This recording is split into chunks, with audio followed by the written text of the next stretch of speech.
I was here at work and we had a mental health crisis. We had a student who had suffered a very acute mental health incident. We were worried that young person was literally in danger and made that 911 phone call, and nobody came because there wasn't anyone to send because a crime wasn't being committed. It was a mental health crisis, and they didn't have anyone equipped to help us. I was excited to participate in Groundwork. Early on, they told us, we are going to put you in groups and you're going to work on these community problems of practice. They shared with us that groups of us would be tackling things like our homeless or unhoused population, city livability, mental health, and workforce development. I personally wanted to focus on mental health because I know what a critical issue it is in the community. I just know that fundamentally, if people aren't healthy mentally, it's very hard to do other things like become employed, get into housing, maybe resolve a drug and alcohol addiction. The first step in all of this was to really dig in and understand the complexities regarding this problem in our society. I think that was the exciting piece, was to be able to sit around a table with a bunch of folks that really brought a layer of understanding that just was deeper. When our group came together to meet for the first time, I think we were actually very overwhelmed by the topic and the issue of mental health. We focused on the soil first. We wanted to learn about what was going on in our community. Understanding the weeds. What's getting in the way? Why do we have the issues we have? We kept pushing ourselves back to asking those questions. And so we actually went and visited South Salem High School and met with some phenomenal young leaders there who've put together their own nonprofit.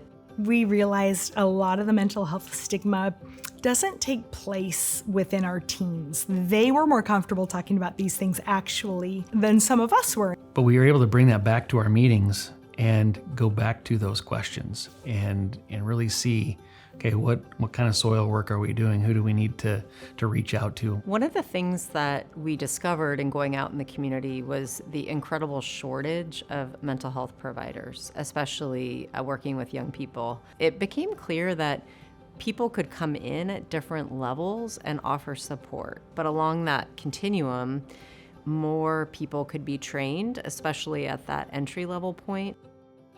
I'm only good at a couple of things, but one thing that I do really well is I build powerful CTE programs that address workforce shortages, right? A lot of schools have health services of some kind, whether it's sports medicine, basic nursing, or whatever it looks like. But there's not a program aimed at mental and behavioral health. If I could build a powerful CTE program of study aimed at mental and behavioral health, which is not happening anywhere, then maybe that's the impact that I could make. Rhonda mentioned that she had a space at CTEC and that maybe a program could launch there. We have a plan that can begin to put people into that pipeline for those jobs. We may not be able to change the world, but we can at least make a small change. So I needed to make sure that we could fill it with students. I just had to take a leap of faith and say, I really, really, really believe that we can fill this program. But we were in our recruitment season, and my leaders gave me the green light to recruit for the program as long as we communicated clearly and honestly to students that we were recruiting for a program that we were hoping to open. I was blown away.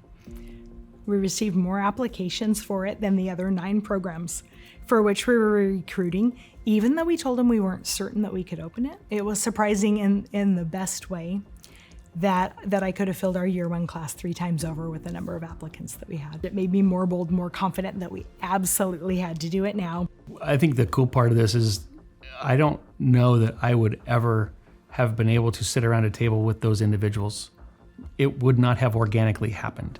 It was purposeful. Our board decided to contribute $50,000 to this new program for equipment. It was incredible to go back to my place of work and to be able to bring support forward. The two of us together just be so excited about the vision of the program. It was just such a meaningful part of the whole thing for me, to be really honest.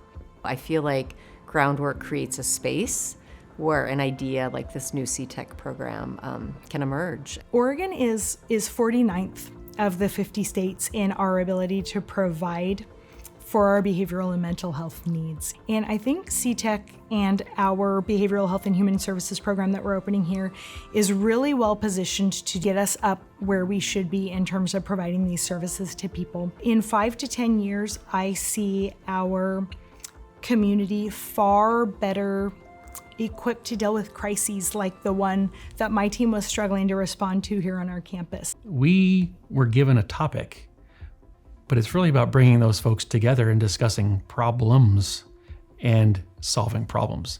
And that's the part that is repeatable regardless of where you are. I think that's the beauty of the Groundwork process. We brought people together with a lot of different experience and lenses, and collectively we were able to do something better than one of us would have been able to.